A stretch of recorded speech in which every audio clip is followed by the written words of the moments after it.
balafon, radio balafon.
Yo naba 55 vilaya yo, naba 47 milliards yamboka Suisse. Au kota la biso lokola ma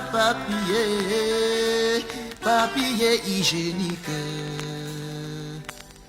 Pauvre ndeko mwana mboka, roi Salomon minamoni.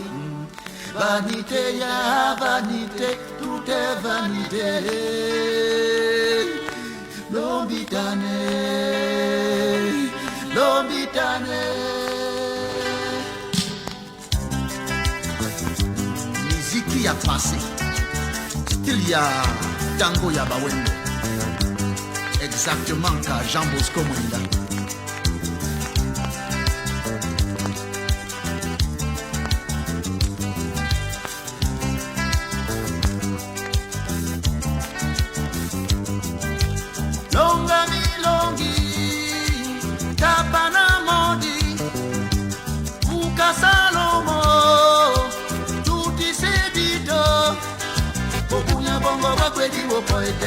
Osi malane tolambo okunya bongo bakwedi bopoetenge wakosi bande oh.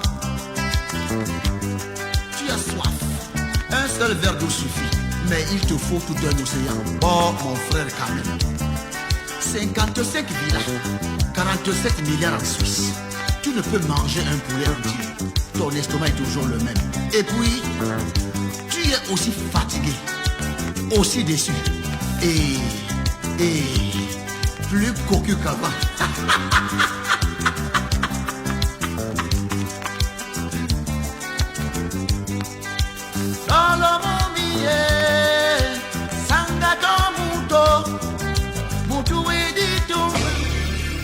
Écoutez la différence. Radio Balafon.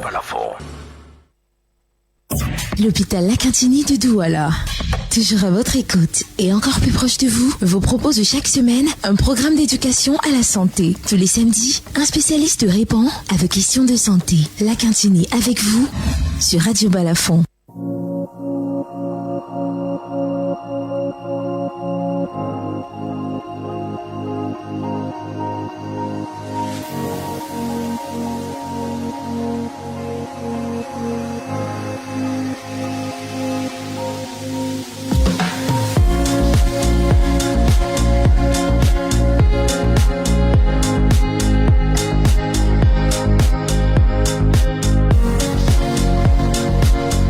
Les cancers masculins, les connaissez-vous? Savez-vous de quoi il s'agit? Lorsqu'on parle de cancer masculin, eh bien, cancer masculin, facteur de risque, traitement et prévention. Elle est là, la thématique pour le compte de cet autre numéro de La Cantini avec vous. Numéro de ce 8 novembre 2025, madame, monsieur. Bon matin à toutes et à tous. Merci d'être connectés Radio Balafon. Merci d'honorer cet autre rendez-vous d'échange avec votre institution hospitalière, l'hôpital La Cantini de Douala. La Cantini avec vous, vous le savez, c'est une coproduction. Hôpital La Cantini de Douala, Radio Balafon. C'est sous la supervision du directeur de l'hôpital La Cantini de Douala, le docteur Marie-Solange Domé-Bonguet. À la coordination, c'est bien sûr Georges Sémet.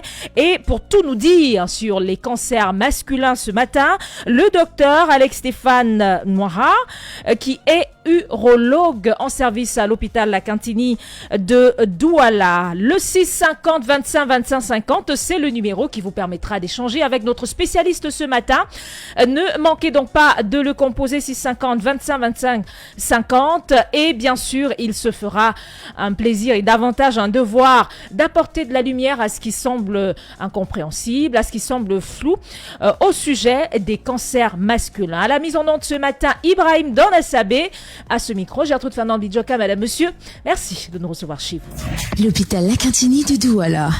Toujours à votre écoute et encore plus proche de vous, vous propose chaque semaine un programme d'éducation à la santé. Tous les samedis, un spécialiste répond à vos questions de santé. La Cantini avec vous sur Radio Balafon.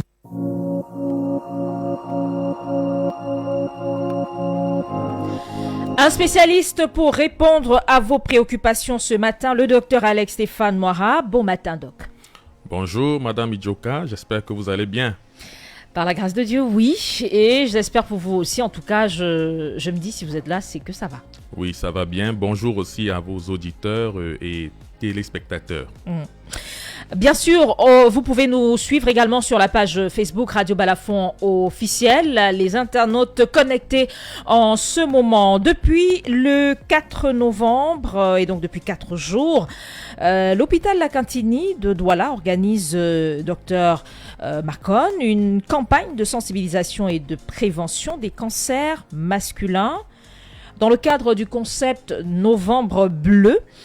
Alors, docteur Noira Macon, avant d'aller dans le fond de cet important sujet, pouvez-vous nous donner quelques détails sur le concept Novembre Bleu? Pourquoi il faut toujours associer une couleur? Après octobre rose, on est à novembre bleu, ce sera décembre quoi? Alors revenons sur le concept, c'était pour vous charrer un petit peu. Revenons sur le concept Novembre Bleu. Il s'agit de quoi exactement? Ok, merci de nous prêter toujours vos antennes pour édifier la population.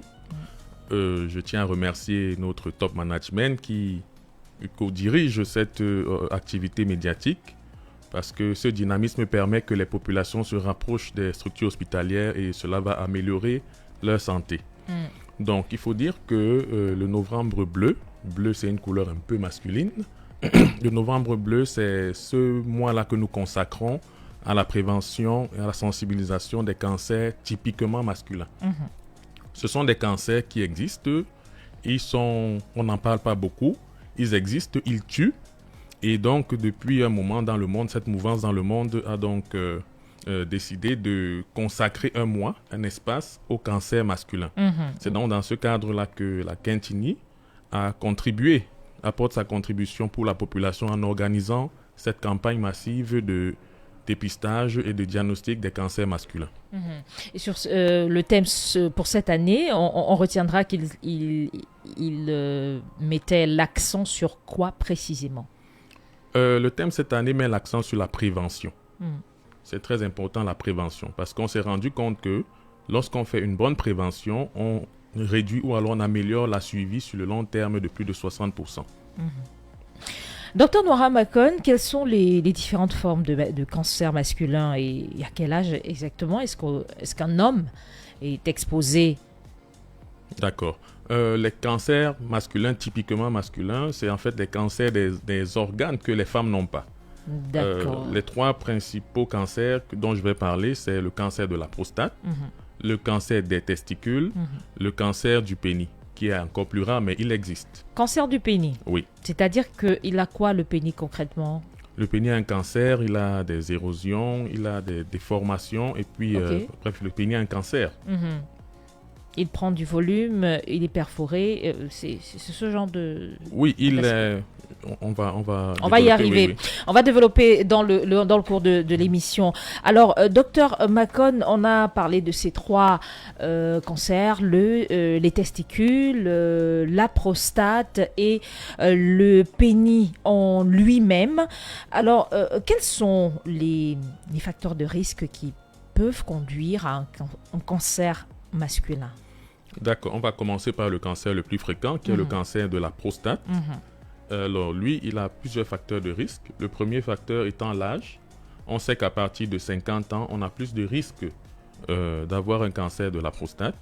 Même comme il existe des formes extrêmement rares avant 50 ans, mais ça existe quand même, il faut le dire. On a notre race noire, malheureusement. La race noire prédispose à avoir plus de cancer de la prostate et à avoir plus des formes agressives. Et pourquoi ça? C'est génétique, je pense que c'est génétique. On a constaté que la race noire est particulièrement exposée à cette maladie. Ensuite, nous avons les antécédents familiaux. Pour dire quoi? Que si nous avons un grand-parent, un parent, un frère qui a eu un cancer de la prostate, nous sommes à risque d'avoir le cancer de la prostate. Si nous avons une sœur, une cousine qui a eu un cancer du sein ou des ovaires, on est à risque d'avoir un cancer de la prostate parce que ces maladies se partagent généralement les mêmes gènes. Ensuite, nous avons d'autres facteurs comme l'obésité. L'obésité, il a été démontré aujourd'hui que c'est un facteur de risque du cancer de la prostate, surtout chez les patients qui sont adeptes de la consommation des graisses animales. Maintenant, concernant le cancer du testicule, nous avons comme facteur de risque, il y a des malformations, comme par exemple ces gens qui sont nés avec un testicule qui n'est pas descendu.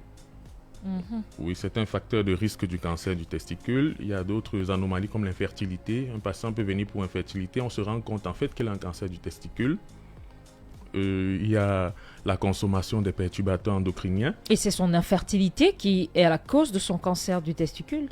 En fait, les mêmes causes produisent les mêmes effets. Donc, pour dire quoi? Pour dire que lorsqu'il est infertile, on se rend compte qu'il a une atrophie du testicule. C'est-à-dire le testicule est devenu tellement petit. Et lorsqu'on fait des investigations, on se rend compte qu'en plus de cette infertilité, on a un cancer du testicule qui s'est greffé.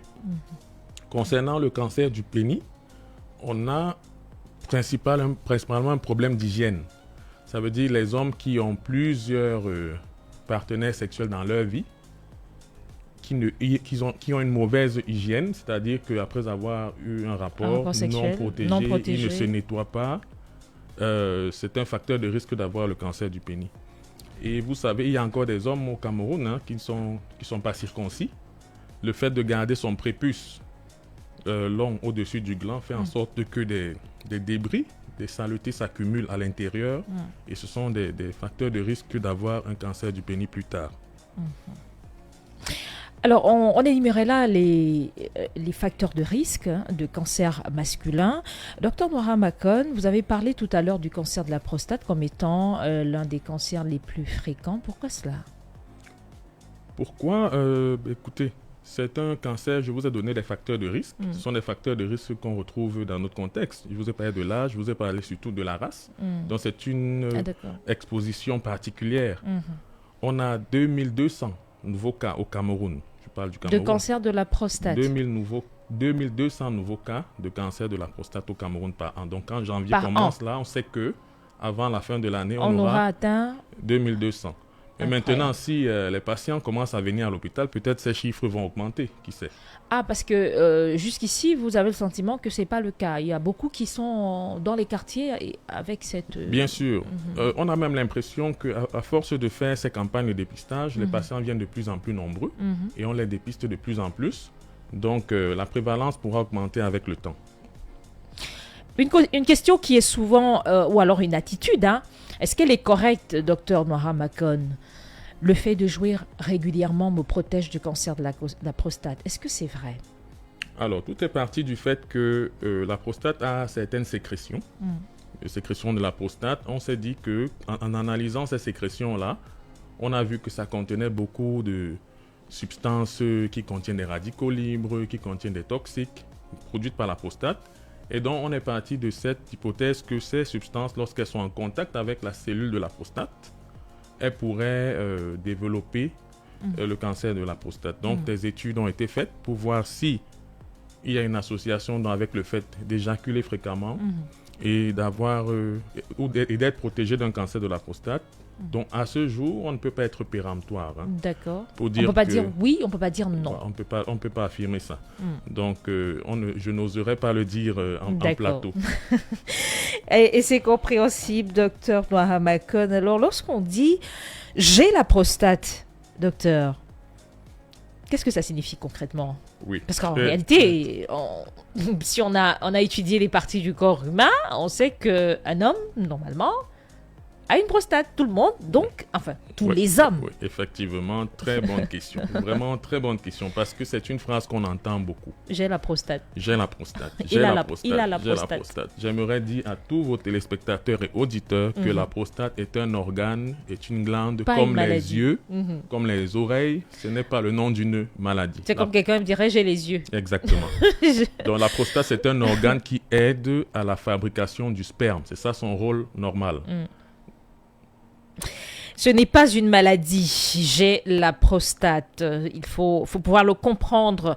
Alors, en restant sur le cancer de la prostate, docteur, qui est, vous l'avez dit, assez fréquent chez les hommes et également très redouté. Et lorsqu'on entend d'ailleurs les chiffres que vous donnez, plus de 2000 cas tous les ans, c'est énorme.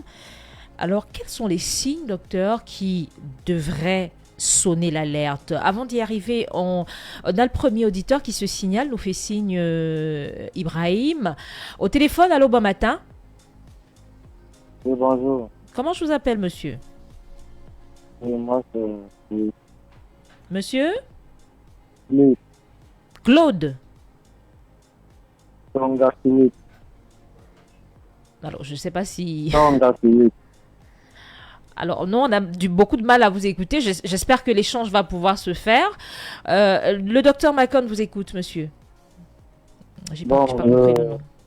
J'ai un problème au niveau de testicule, c'est vraiment douloureux. Et on se posait pas comme ça fait juste. Et je sais pas si c'est la prostate. On ne vous écoute pas. Peut-être qu'il va falloir accrocher et rappeler. La qualité n'est vraiment pas bonne. On n'entend pas ce que dit l'auditeur de façon claire. J'ai un problème au niveau de testicule là. Donc, quand je vis, chaque jour, ça chauffe. Et ça me chauffe vraiment. Et lorsque c'est pas uriné, ça devient aussi chaud. Alors, je ne sais pas si c'est la prostate ou autre chose. Le problème au niveau des testicules, c'est que ça chauffe, c'est cela? Oui, Tous les jours. oui. D'accord. Et c'est douloureux en dehors de chauffer? Ça fait mal? Ouais, parce que juste ça chauffe. Au fur et à mesure que je récupère le temps, je vois que c'est encore augmenté. Ça chauffe vraiment. C'est pas douloureux, mais ça chauffe juste. D'accord. D'accord. Ce que je vais dire, c'est que nous sommes dans le mois des cancers masculins. Les signes d'alerte qui devraient nous interpeller en ce qui concerne le cancer du testicule, c'est justement des testicules qui font mal, des testicules qui sont gênants, qui pèsent, des testicules qui gonflent, c'est-à-dire les signes qu'il a donnés là. Ce n'est pas pour dire que quand vous avez ça, Il a dit c'est ça un chauffe. cancer. Oui, il a dit ça chauffe. Donc, c'est-à-dire on a une sensation de gêne dans le scrotum. Il a parlé de douleur. Il a parlé de tuméfaction, donc ça Non. gonfle. Il dit que ça fait pas mal. Il a dit ça gonfle, je pense. L'auditeur il est encore Il est en là? ligne. Déjà Non, parti. en fait, c'est pour dire que ce sont des signes d'alerte. Je voulais profiter de ça. Ah d'accord, de sa question pour Oui, qu'on donner rentre tous les signes dans les d'alerte signes d'alerte. du cancer du testicule. Alors les signes, on a dit, c'est lourd, vous avez dit? C'est un testicule on a une sensation de gêne. De gêne, Donc le d'accord. patient va vous dire que ça chauffe. D'accord. Il a l'impression qu'il y a des choses qui marchent à l'intérieur. Le patient Ok. va vous dire que ça gonfle. Il peut vous dire que ça fait mal. Mhm. Il va vous dire même qu'il a l'impression qu'il y a de l'eau dans le testicule. Mhm. Ce sont des signes d'alerte qui D'accord. font en sorte qu'il devrait venir consulter. Et donc, quand il va consulter, nous allons l'examiner et lui dire s'il y a justement un problème de cancer ou pas, parce que Ou autre chose. en médecine, les maladies peuvent se ressembler. D'accord. Ça peut être une infection, ça peut être une varicocèle, ça peut être n'importe quoi. Après un examen, on pourra donc le rassurer sur la Savoir situation. exactement de quoi il est question. Et donc, il peut profiter de cette campagne qui est gratuite pour Pour venir. se faire consulter à l'hôpital La Cantine de Douala. Allô, bon matin. Bon matin, madame, comment vous allez? Par la grâce de Dieu, ça va et vous? Ah, je vais bien, merci. Comment je vous appelle, monsieur? On m'appelle Henri Ndongmo depuis Bafoussam. On passe un grand coucou à toutes les populations du côté de Bafoussam. Le docteur Macon vous écoute. Oui, bonjour docteur, comment tu vas? Bonjour, merci, je vais bien. Et vous-même? Alors, ça va tout doucement par la grâce de Dieu. S'il vous plaît, j'ai une petite préoccupation. Oui. Bref, tout à l'heure, vous avez fait comprendre qu'à partir du moment où les testicules commencent à s'atrophier, on peut penser, n'est-ce pas, à un début ou bien à un risque de cancer. J'aimerais que vous me confirmiez cela.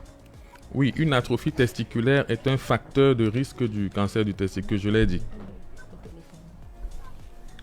Donc, il faut bien qu'on se comprenne, un facteur de risque n'est pas une cause. Donc, c'est pour dire que lorsqu'on a une atrophie testiculaire, on a le risque d'avoir un cancer du testicule. Vous me comprenez?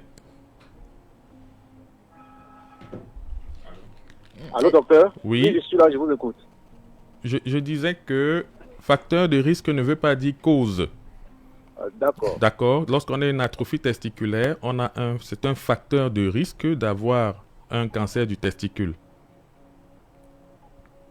Et je précise pour les autres auditeurs que l'atrophie testiculaire, c'est lorsque le testicule diminue de taille de manière très importante. Exactement. Voilà. S'il vous plaît, docteur, j'aimerais aussi que vous nous rassurez si en réalité la fréquence des rapports sexuels peut impacter ou encore peut-être réduire, d'après ce qu'on entend souvent dans les réseaux, le risque de cancer du testicule ou bien de prostate. J'aimerais que vous nous confirmiez exactement cela. Non, je ne confirme pas cela, mais je peux juste vous rassurer que sentez-vous à l'aise, allez au rythme que votre corps peut supporter. Ne vous stressez pas avec une histoire de 21 éjaculations par mois, parce que ça n'a pas prouvé que ça protège du cancer de la prostate. Rappelez-vous, si vous avez suivi l'émission depuis le début, j'ai cité plusieurs facteurs de risque. Vous comprenez? Donc, vous écoute. Vous aurez eu même 50 éjaculations le mois. Si vous avez d'autres facteurs de risque, ça ne va pas vous protéger du cancer de la prostate. Vous comprenez? Je vous comprends. Bon, docteur, une dernière préoccupation, s'il vous plaît. Allons-y rapidement, il y a un autre auditeur qui s'impatiente. Au pas de coup, s'il vous plaît. Oui. Est-ce que alors si un homme peut-être s'abstient pendant un bon temps, peut-être 6 mois sans rapport, voire 1 an, ça peut impacter également? Non, pas du tout, pas du tout. Vous pouvez vous abstenir, c'est de votre droit. Ça ne va pas impacter sur la survenue ou pas du cancer de la prostate. Ok, docteur, je vous dis merci infiniment et merci à Radio Balafon. Merci pour votre contribution, monsieur. Très bon samedi chez vous au téléphone. On prend rapidement cet autre auditeur qui s'impatiente. Bon matin. Bonjour, Comment je vous appelle, monsieur? moi c'est Aboubakar Saïd, Aboubacar nous appelle d'où? depuis Dakar, Brazzaville. Bienvenue, le docteur Macon vous écoute. Bonjour docteur. Bonjour, monsieur Aboubakar. Oui, s'il vous plaît docteur, j'ai un souci là, au niveau de mon testicule. D'accord. Oui, si je joue avec ma femme sans faire de rapport avec elle, bon, j'aurai mal au niveau des testicules là, au bas-ventre. Si vous... Oui, Je ne sais pas si on a bien compris. S'il n'a pas de rapport sexuel, il aura mal. Oui, C'est cela? Donc, effectivement. Voilà. Ah d'accord, ok. Donc, nous, on est habitué au terme de nos malades. Nos malades chéris. D'accord. Donc, quand il dit qu'il joue avec sa Il femme, joue- on comprend ce Je qu'il voulais veut me dire. rassurer que j'ai bien compris. D'accord, ce sera tout. Vous voulez comprendre pourquoi vous avez mal? Oui, effectivement. D'accord. Oui, D'accord. monsieur Aboubakar, moi je vous invite lundi, venez me rencontrer lundi à l'hôpital à Quintini. La consultation est gratuite, je vais vous examiner et puis je vous dirai de quoi il s'agit. Parce que quand vous le dites comme ça, je pense à peu près à 3 maladies. Donc il faut que je vous dise exactement de quoi il s'agit. Donc passez lundi, je vais vous recevoir. Ok, merci docteur. Merci, merci. Très bon samedi Aboubacar, merci d'être passé sur la page Radio Balafon officielle. C'est un internaute qui demande, Dr Macon, bonjour à vous s'il vous plaît, est-ce que le fait que le pénis soit déformé. Alors, je pense qu'il voulait demander si la déformation d'un pénis veut dire présence d'un cancer, pour faire simple, parce que la phrase n'a pas été très bien. Est-ce que la déformation, un pénis déformé, égale présence de cancer? Non, le pénis déformé ne fait pas partie des signes de cancer du pénis. Comme on disait d'entrée de jeu, lorsque on a un cancer du pénis, ça peut se manifester par une induration sur la peau de la verge. Ça peut se manifester par une érosion, c'est-à-dire que la peau se creuse dans une zone de la verge. On peut avoir des blessures anormales sur la verge. Donc, c'est généralement comme ça que ça se manifeste. Mais quand même, il a parlé de déformation. Ça veut dire qu'il a besoin d'une information particulière. Il faut dire que lorsqu'on a une déformation de la verge qui se courbe, ça peut se courber d'un côté, ou vers le haut ou vers le bas. On en a souvent vu. Lorsque ça empêche la pénétration vaginale, il faut consulter pour qu'on rectifie ça. Ça se fait très facilement, donc n'hésitez pas à consulter. Mais si ça n'empêche pas de pénétration, il n'y a pas de souci.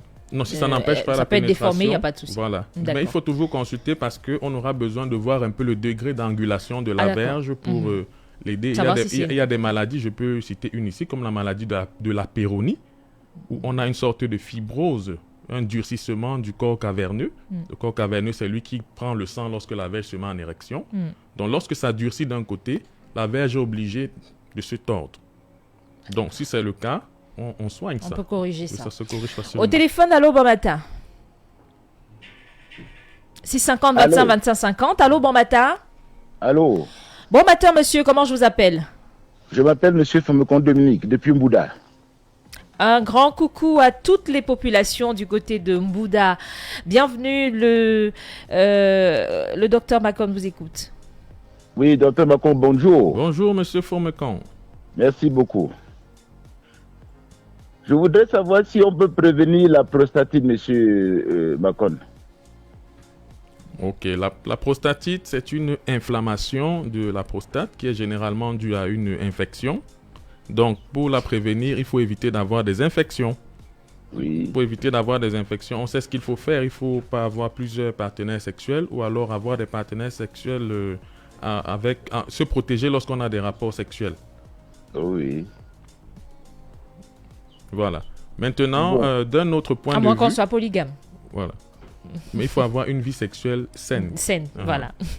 Donc, d'un autre point de vue, lorsqu'on a une hypertrophie de la prostate, on fait régulièrement des infections de la prostate. Donc, il faut prendre soin de votre prostate tout simplement. Oui, docteur Macon, une autre préoccupation. Bon, lorsque quelqu'un urine plusieurs fois la nuit, et ce sur plusieurs mois, est-ce un signe de la prostatite? Oui, lorsque on a des... Je vais donc profiter pour... Tout à fait. Voilà. Les signes d'alerte lorsqu'on a une maladie de la prostate, c'est premièrement que vous allez constater que le jet des urines a diminué. Vous allez constater que lorsque vous voulez faire pipi, vous poussez vraiment fort. Au lieu de le faire tout naturellement, vous poussez pour évacuer les urines. Vous allez vous rendre compte que lorsque vous finissez d'uriner, vous avez la sensation de n'avoir pas évacué totalement les urines. Vous allez uriner plusieurs fois la nuit, comme il a dit. Il y a des patients qui viennent dire « Docteur, j'urine 3, 4, 5 fois ». D'autres vous disent même 10 fois. Oh. Ah oui. Il y a des gens qui... Là, il n'y a plus de sommeil. Voilà, il n'y a plus de sommeil, effectivement.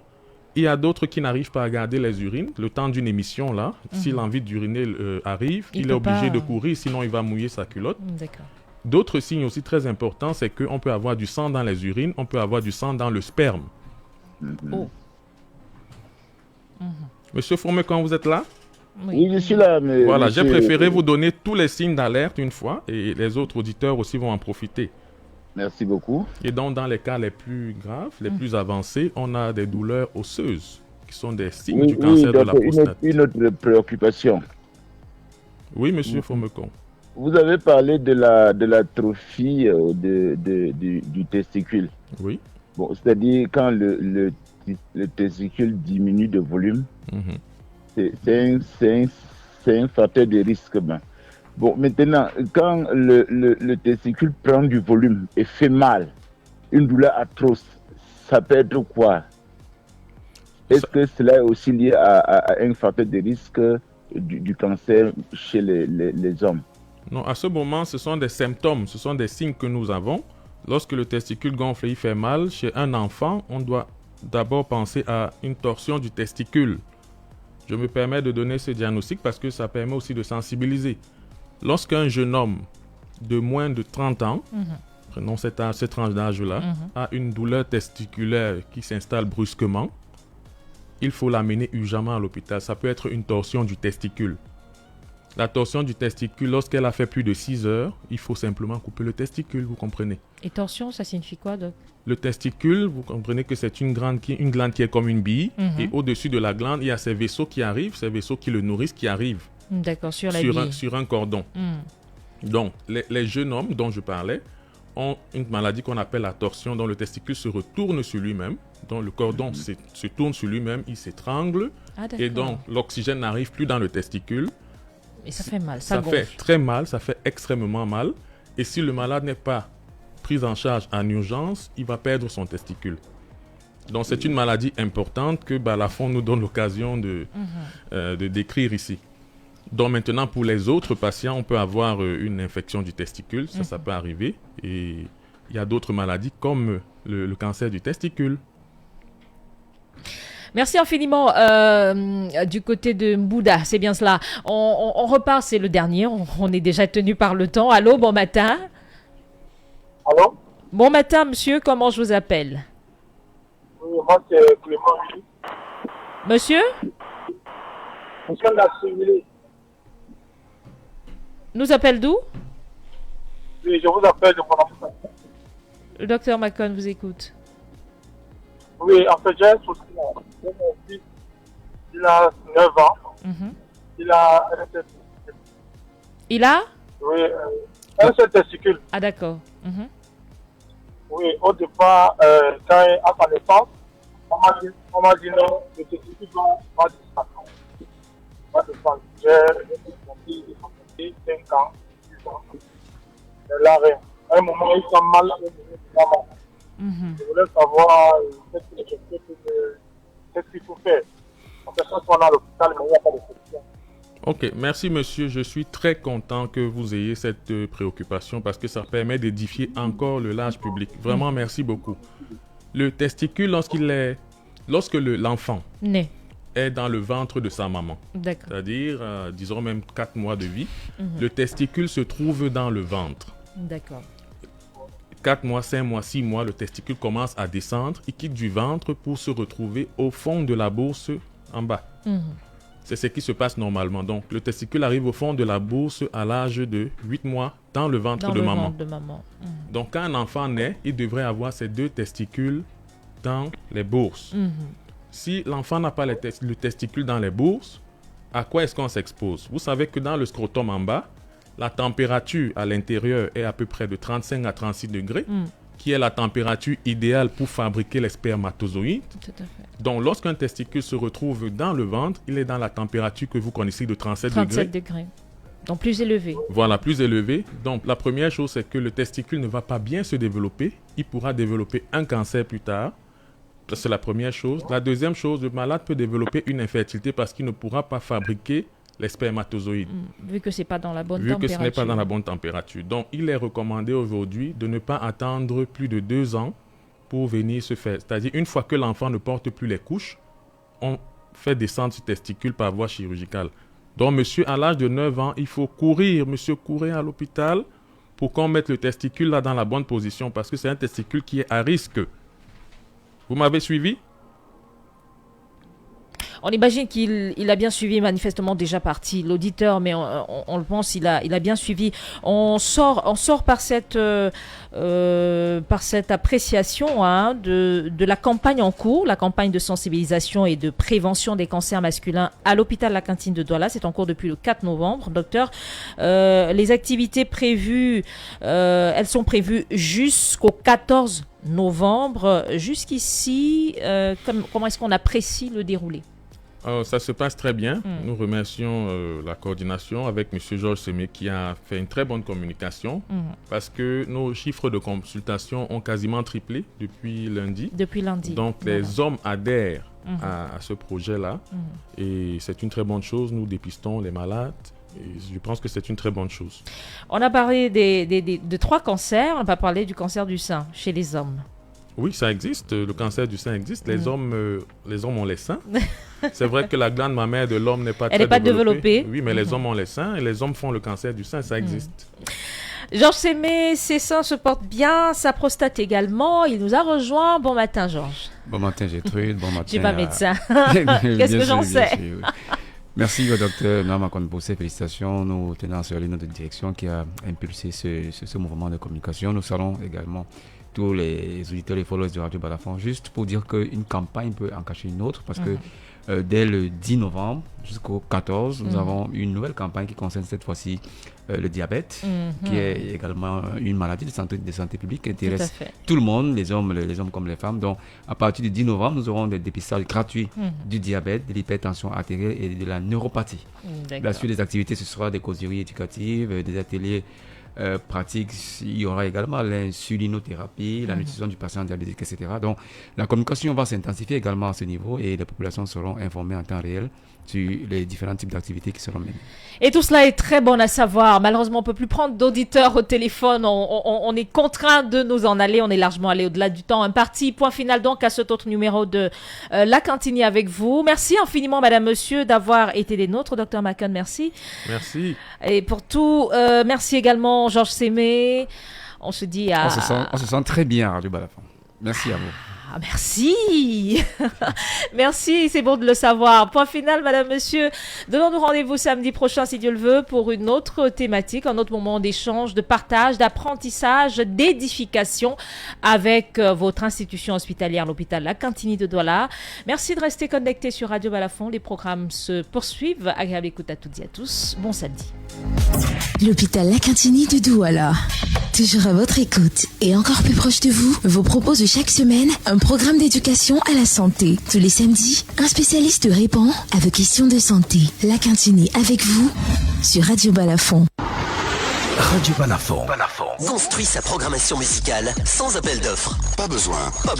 Voici des chansons 100% régales. Radio Balafon. Vous êtes sur la fréquence qui vous ressemble. La radio qui vous écoute. Qui est proche de vous. Radio Balafon.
Salema na basadi ba ye namba ye Yesu da